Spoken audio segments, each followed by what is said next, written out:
Hey, what's going on, guys? Good evening, and welcome to another edition of Stateside Footy. Before we get into it tonight, make sure you guys hit the like and subscribe buttons and also the notification bell as well, too, so you do not miss out on any upcoming content from Stateside Footy, including tomorrow night's MLS live stream, MLS Cup playoffs, Inter Miami versus Nashville SC. As that series is now in game two, as that 3-game set swings back to the great city of Nashville. So that is going to be tomorrow night at 7:30. So make sure you guys hit that notification bell. Quickly before you get it, my guy Nate Holloway, he says happy birthday to me, number 50. Congratulations, Nate. Happy 50th birthday to you. And I hope you're enjoying your day, man. By the way, how does it feel to be 50, my guy? I'm right behind you, man. I'm 44, right? So a couple more years, I will be feeling exactly what you're feeling as well, too. I got to be honest with you, as I've gotten older, I've actually somewhat enjoyed it a lot more than my early years. So, all right. U.S. Soccer has said no more Camp Cupcake. The January camp, effective immediately, will not be a thing this year. Returning in 2026 in December, working with Major League Soccer to alleviate essentially the congested, I guess you could say the congested schedule, especially for the 2026 season. Obviously, last year the January camp began on January 7th, concluded on the 23rd. Which cut into a big portion of the MLS preseason. Those type of camps across the league, some of those different type of deals. That being said, the plan is now to move it to December. Okay, great, because it kind of makes sense, right? MLS Cup, the MLS Cup final now kind of bleeds into early December, and there is a short turnaround. There's a short turnaround before the season starts up again and players report to camp. Okay, great.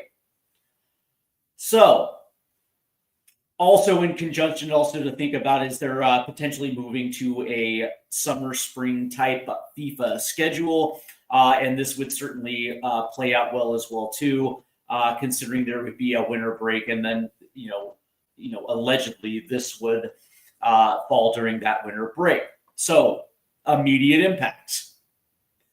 Very interestingly, there's not going to be a Camp Cupcake this January, and it's a little concerning to me, just considering that from the end of the MLS season to the next international break, it's going to be in March, which means that the U.S. domestic players are not going to have the opportunity to be in front of Mauricio Pochettino. Now, what U.S. Soccer is saying is that Mauricio Pochettino has evaluated as much as he needs to see from the MLS side. He knows the players that are potentially going to be involved. But that being said, you still need the evaluation. You still need to see you're still going to need to see more from guys like Jack McGlynn, Max Arston, Diego Luna, some of these other players that I think a lot of people would assume have even the Christian Roldans of the world, some of these type of players that, allegedly are going to be heavily involved in the 2026 World Cup. You still have a lot more evaluation that you have to be able to do. And from the simple fact of the matter is that, especially for a guy like Diego Luna, whose Real Salt Lake has already been knocked out of the playoffs, you're not going, essentially what's going to end up happening as far as the national team, you're not going to see him until March.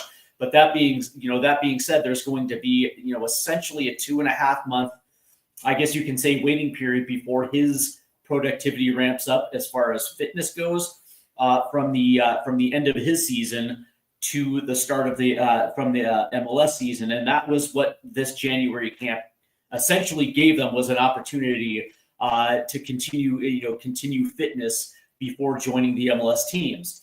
That being said, 2025, 2026, there is not going to be a Camp Cupcake. So from that standpoint, you have no idea exactly what's going to happen as far as fitness and also form from those guys from the domestic side.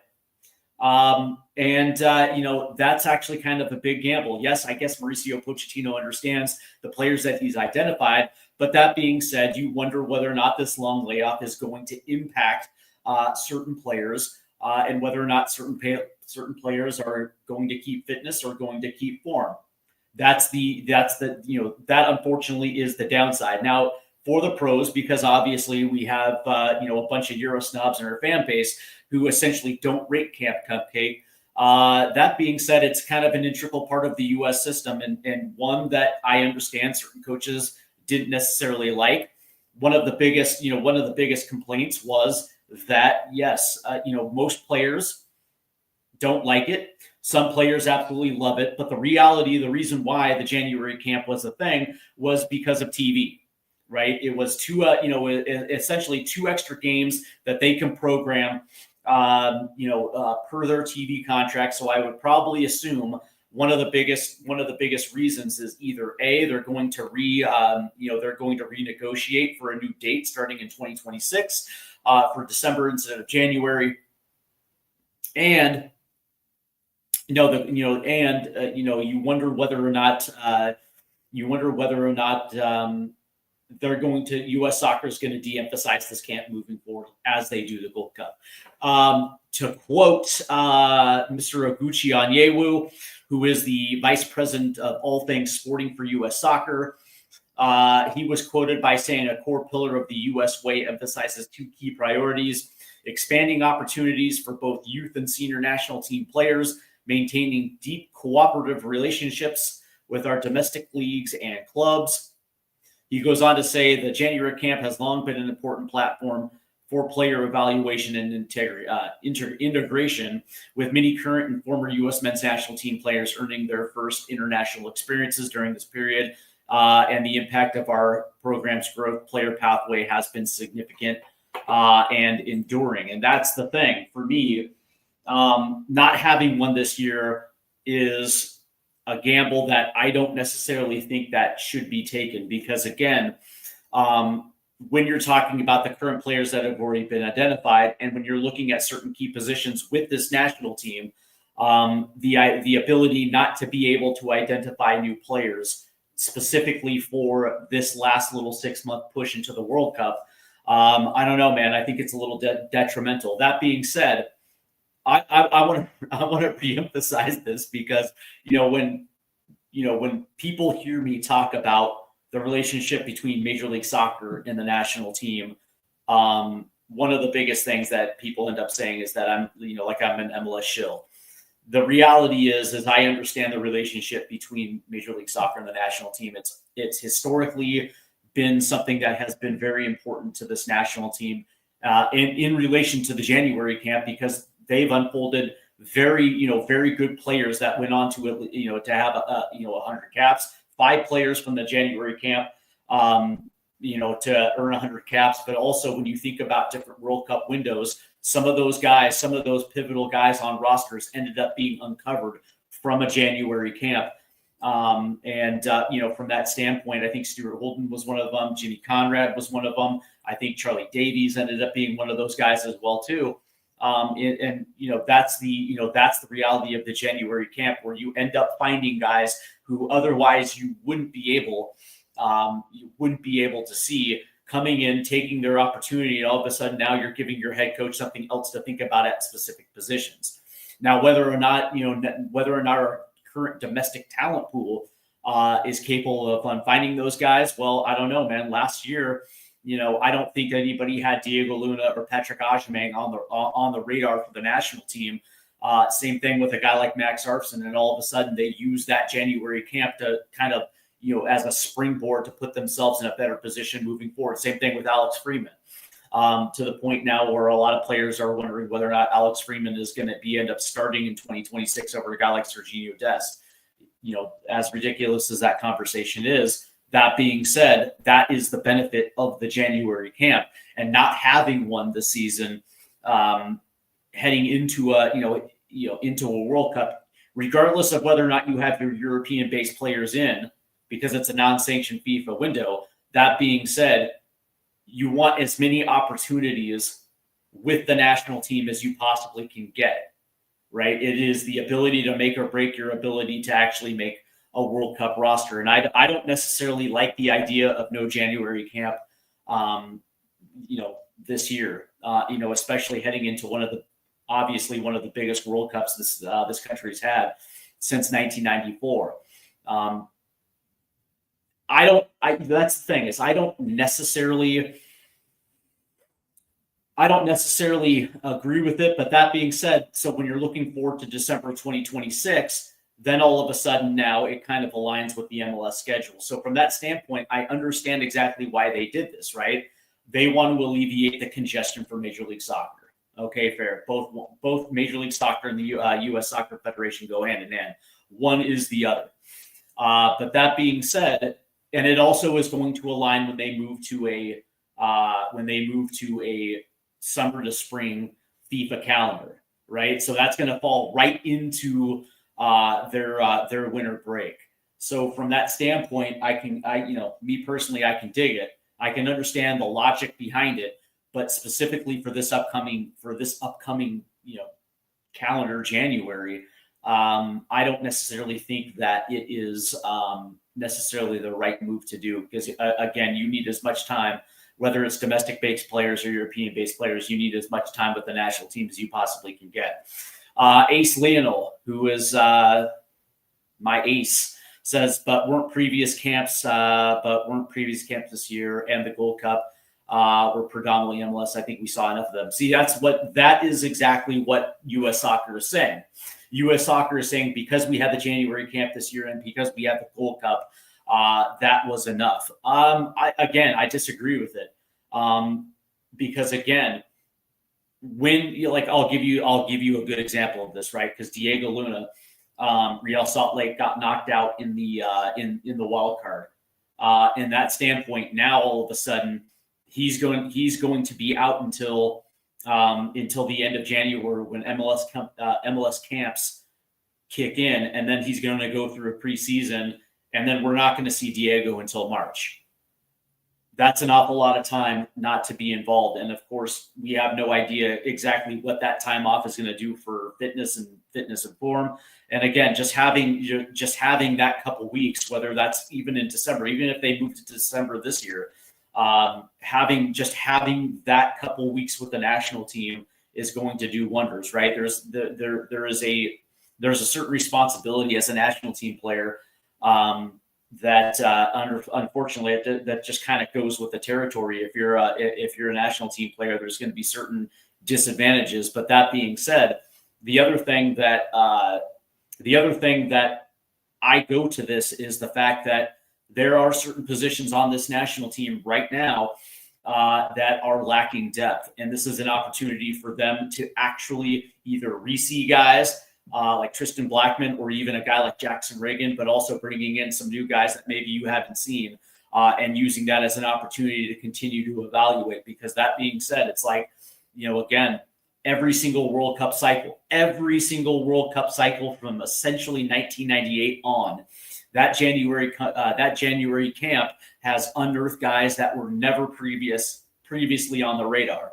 And so from that standpoint, that is also kind of a benefit for each head coach that had those cycles, because otherwise, they wouldn't have had the opportunity to see them had not the January camp taken place. So from that standpoint, I think it's a massive disadvantage. I guess it depends on what the motivation was for Mauricio Pochettino and whether or not he actually even wanted to take part, right? So I got to ask that question. That's the first thing: is what is really the motivation behind this? Because U.S. Soccer is saying, listen, man, we want to help out Major League Soccer teams, blah, blah, blah, blah, blah. We want to help our business partners out. Okay, cool. But what about Mauricio? What was his involvement in this decision? And did he actually want the January camp? Because I would think that considering he only had 18 months, I would probably assume that he would probably want certain players in camp to continue, to continue with his messaging, continuing with his with his tactical visions, right? Because the one thing you have to do, regardless of whether your European players are there or not, is you're going to want to refine certain things. So, we're also talking the back end of the roster. So players probably 18 to 26, those type of players, you want those guys razor sharp. You want those guys refined for that March camp. And then also by the time we actually get to the official roster announcement and we get into the pre-World Cup camp, that everybody not only is on the same page, but also everybody understands exactly what their roles are and all those other good things. I want to bring in my guy, Harry Scarf. What's up, Harry? Hope you're doing well, man. Big up to you as well, too. Yeah, Harry is a great guy, man. By the way, head over to Harry Scarf and give his show a subscribe as well, too, because if you are a big fan of the Premier League in Tottenham Hotspur, let me tell you, man, Harry's the guy right there. And that's the thing. Yeah, my concern is, his concern is the center backs. I'm actually concerned not just with the center backs, but also with the goalkeepers as well, too. And, again, that is also something that this January camp would have done, too. It would have given some clarification between number 1 and number 3, whether that's Matt Freese, Matt Turner, Zach Steffen, whatever the case may be. This could have been an opportunity for Matt Turner to potentially play his way back into the number 1. But, again, man, we're not necessarily going to have that luxury this year. And so, again, I just wonder whether or not, this, if you want to make changes, cool, and you can do that for 2026. If that's the move, you want to go to December, fair enough. But that being said, man, this is a World Cup year. And as far as I'm concerned, man, you need as many opportunities with the national team as you possibly can. Because again, man, the margin of error for Mauricio Pochettino is razor thin. That margin for error is nil. And as far as I'm concerned, man, even if it is domestic based players, man, you want to make sure that everybody understands exactly what their position is within the team, and also understanding exactly who we can and who we can't trust. Because right now, you would probably assume that certain guys are probably going to be on the World Cup roster. But that being said, it's like, you come into camp and you have a bad camp, and all of a sudden some other guy that maybe wasn't on the radar all of a sudden vaults ahead and uses that as a springboard. Hey, quickly, I got a quick question for you guys regarding the January camp. There have been 5 players, by the way, that have gone on to 100 caps for the U.S. men's national team that used the January camp to springboard their way into the national team. 5 players that ended up having 100 caps. Who are they? Who were the 5 that used the January camp to solidify themselves with the U.S. men's national team to have 100 caps or more? Josie Altidore is one of them. DeMarcus Beasley is the other. Carlos Bocanegra was the third. The fourth was Clint Dempsey. And of course, number 5 was Landon Donovan as well, too. And so those guys used the January camp also to throw some other guys around. That 9 players on the 2022 World Cup squad fell under that category as well, including Tyler Adams, Brendan Aronson, Walker Zimmerman, Tim Ream, and Matt Turner. So again, I don't necessarily like the idea. I understand the logic in it, but as far as I'm concerned, this being a World Cup year, the idea that they're going to take away a window because U.S. soccer wants to align things with Major League Soccer to give them a little bit of a breathing room. And by the way, this isn't something that, by the way, it doesn't impact every single team in Major League Soccer. We're talking about, 5 teams that are going to lose like 1 player, maybe 2. Not the end of the world to the point where, it's going to impact their status with their Major League Soccer teams. I don't necessarily see the big issue with it, but apparently that was the reasoning behind it.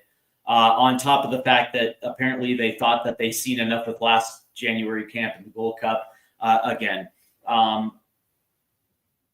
if this is something that makes sense for beyond 2026, that's cool. You're going to have enough time to implement it.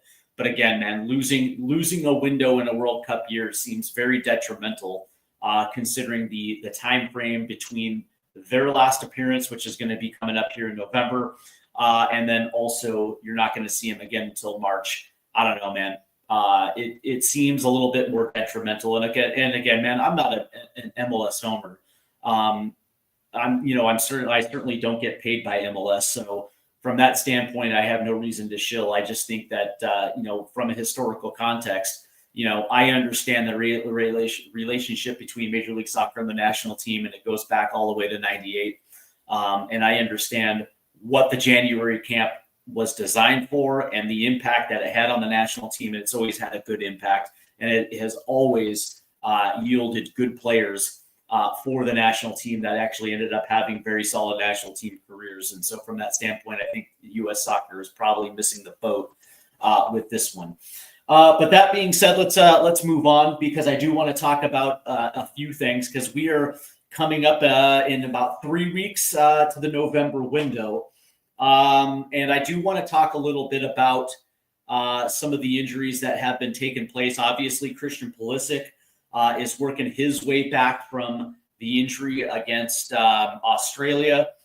And the big question is whether or not he's going to be involved with the national team this upcoming camp, and whether or not AC Milan is going to slow roll Christian to essentially make him not available, and whether or not him not being a part of the November camp, whether or not that's actually going to have an impact on the national team. And I would probably assume that the answer is yes, considering the opponents in this upcoming, assuming considering the opponents that are going to be stateside, Paraguay in the first one, and then of course Uruguay in the second. Two teams that are going to be in the 2026 World Cup. Two teams that I would probably assume on paper are probably going to have an advantage as far as skill wise, and of course not having our best player. Obviously, that's going to have a massive impact. Now, because there's a few things to unpack here, because obviously, especially since we made the tactical switch, Christian has actually looked like a little bit of his old self with the national team, and the impact that he gives just skill wise, but also when you consider the fact that we don't necessarily have, we're not going to have Malik Tillman either, because I would probably assume Malik is going to be out for this one. And so there's a massive drop off between those two players and what's left with this pool. So you're essentially talking about Diego Luna, Alex Zendejas, who, by the way, is still coming back from injury as well too. You're talking about Brendan Aronson, who is starting to kick on a little bit with Leeds, right? So, but you're still talking about a massive drop off from those two guys potentially not being in camp versus the guys who are going to come in. And then also, the potential of possibly seeing a guy like Gio Reyna come back into camp. I don't necessarily think Gio's coming in. But that being said, there could be some conversation, surrounding Gio. Granted, he's not getting a lot of minutes right now, but he is, I guess you can say, playing.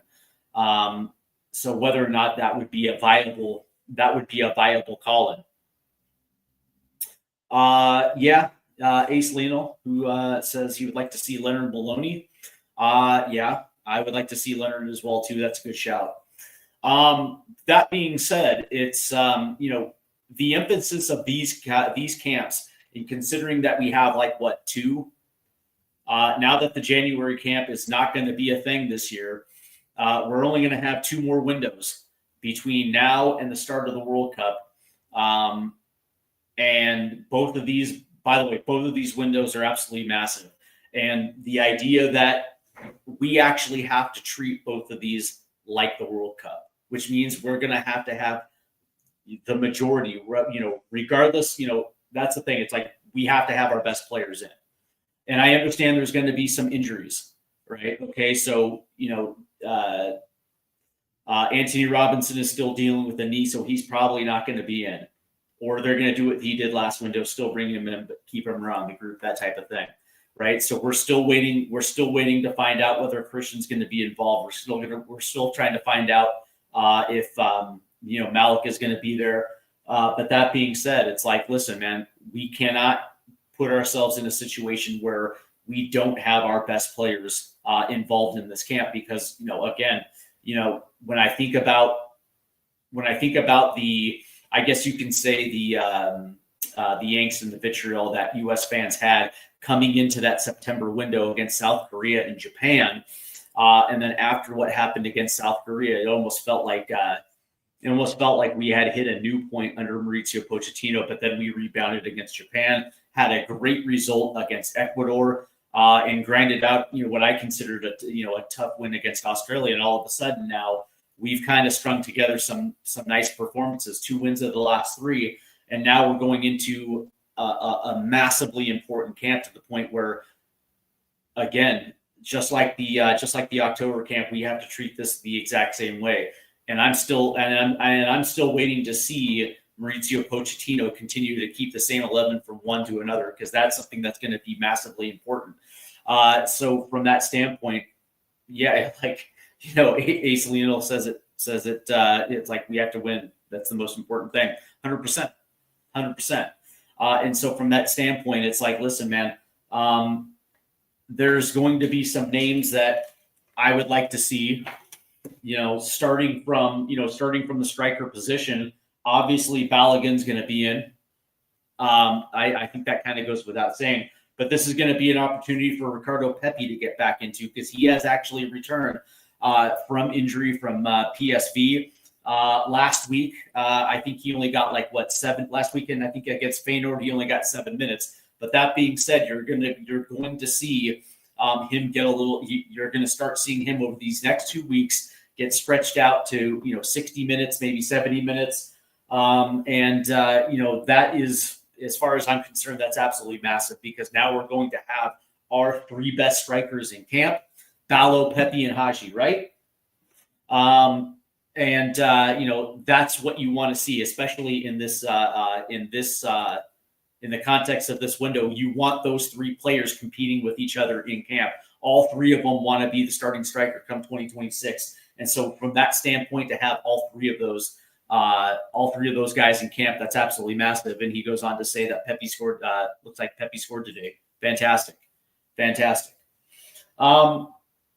The interesting thing, though, it's from that forward position, though, there's last weekend Zendejas did not play. Obviously, Musa didn't play. Pulisic didn't play. Tillman didn't play, and so now it's like you're wondering. From my standpoint, like, I kind of understand that maybe AC Milan is probably going to slow this one down to put them in a position where maybe they're not going to stretch out minutes between now and then, right? I think he's slated to either come back this weekend or midweek. I think it's either this weekend or midweek where Pulisic is going to be back. But that being said, they're going to bring him back gradually. And I just wonder if AC Milan is going to try to play this this game where they're not going to actually give him significant minutes between now and the start, or you get what I'm saying. So so the U.S. Soccer is going to look at it and say, okay, cool, you just keep him back. We're not going to rush this one. But that being said, when you put this in context of the fact that I don't think Tillman's going to be available. Maybe Zendejas might be available, but what's left? Tim Weah, who's been playing more as a wing back than a forward. Weston McKennie, Brendan Aronson, Diego Luna, and maybe this might be an opportunity for Gio Reyna. Might be an opportunity. The downside is the fact that Reyna last week only got 6 minutes, and it seems like he can't break through on a bad Borussia Mönchengladbach team. But that being said, this could be an opportunity considering the injuries. This might be an opportunity for a potential Gio Reyna sighting. Bring him into camp, see how he gets along, and maybe this might be an opportunity for him to get minutes either coming off the bench or maybe you start. I don't think he starts. Like if they brings him in, I don't think he starts. Me personally, this feels like it's going to be a Diego Luna, Brendan Aronson type situation. The return of Daryl Dike. Is he finally healthy? Is Dike back with West Brom? That would be interesting. The interesting thing is going to be that center defensive mid group. Obviously, Tyler Adams is going to be back, and you would probably assume that he starts. And then it's going to be Tanner Tessman back again. Perfect. And then it's going to be you're going to see 4. So who's it going to be? Is it going to be Aiden Morris? Is it going to be James Sands, or is it going to be Christian Roldan? I would probably assume Christian Roldan's going to come back. Especially after the game he had against Australia, I would probably assume Roldan comes back in. But I guess who's going to be that 4th, right? Is it going to be Aiden Morris, who I don't know, man. I thought he did some good things in this window. He certainly didn't. I don't know, man. I don't know. I don't know what the situation is with Aiden Morris and Mauricio Pochettino. I can't see James Sands coming back into this one, but maybe. What is this? Let me check real quick, just on one thing real quick.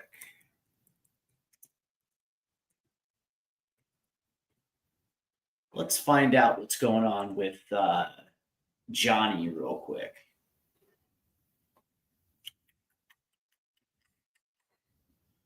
Because I think and I think Johnny is actually back. And so that's also an interesting thing about whether or not they recall Johnny Cardoso. I doubt it, because if he's back, you wonder whether or not the form is going to be there. So I would probably assume this might be an Aiden Morris type of situation. You would probably think that the wing back group is going to be, essentially the same as we saw with Serginho Dest, Max Arfson, and Freeman. Makes sense. And then, of course, the center back groups,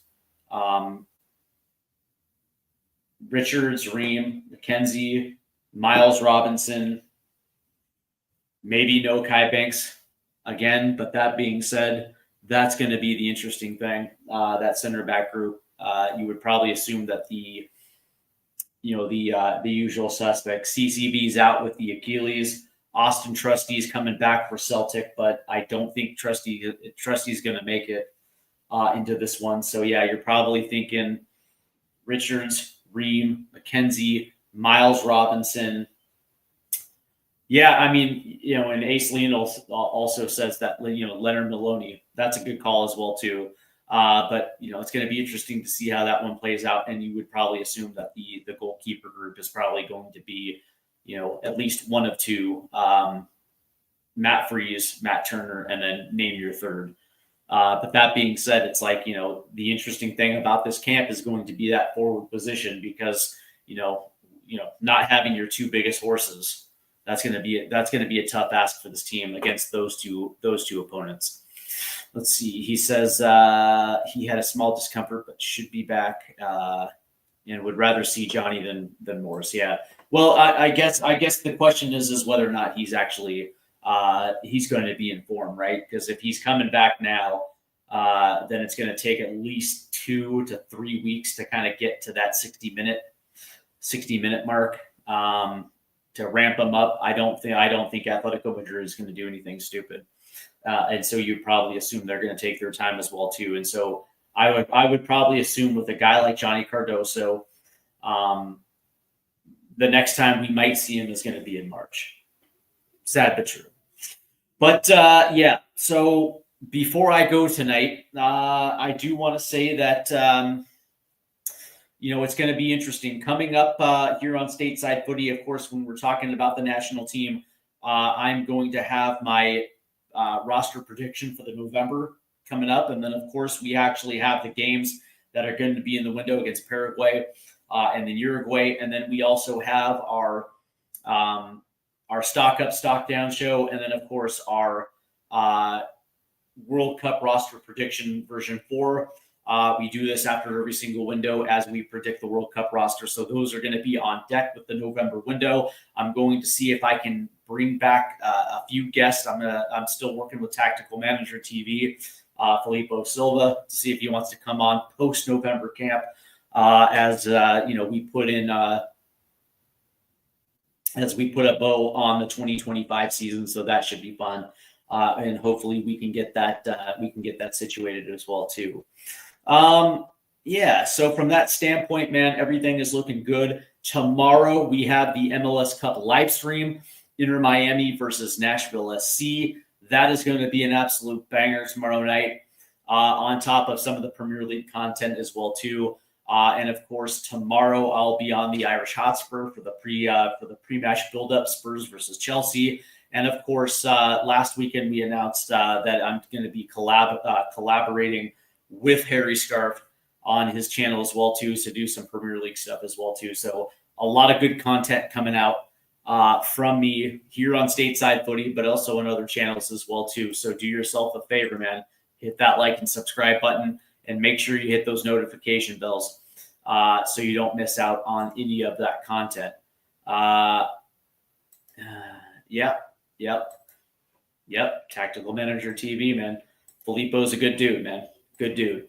Yeah, but I guess to put a bow on this thing, I didn't necessarily think the decision was a good one. I think it's a risk that you don't want to take in a World Cup year, man. You want as many windows as you possibly can, and even if you're bringing in some of the same players, man, you're going to have to continue to evaluate those players on top of seeing guys that are going to be new. And from that standpoint, I think U.S. soccer is missing a big opportunity here, but it is what it is, man. And so from that standpoint, you wonder whether or not Mauricio Pochettino is good with it. And if he is good with it, all right. But that being said, man, I'm just not a big fan of it. TAC collab. TAC was on the channel 4 weeks ago. If you go back into the archive here on YouTube, you will see the show that I did with TAC. Pretty good show, man. All right, that's going to do it for me, guys. I want to thank Ace Lionel in the chat, my guy Nate Holloway, Harry. Yep, Ace, man, you're the guy. And I will be back tomorrow for the Hotspur watch along. But later in the night, we also have the MLS live stream, Inter Miami versus Nashville. So definitely tune in for that one. That one's going to be an absolute banger. But that being said, man, I'm going to call it a night tonight. Thank you guys again, and I will see you very shortly. Have a good Friday night, guys.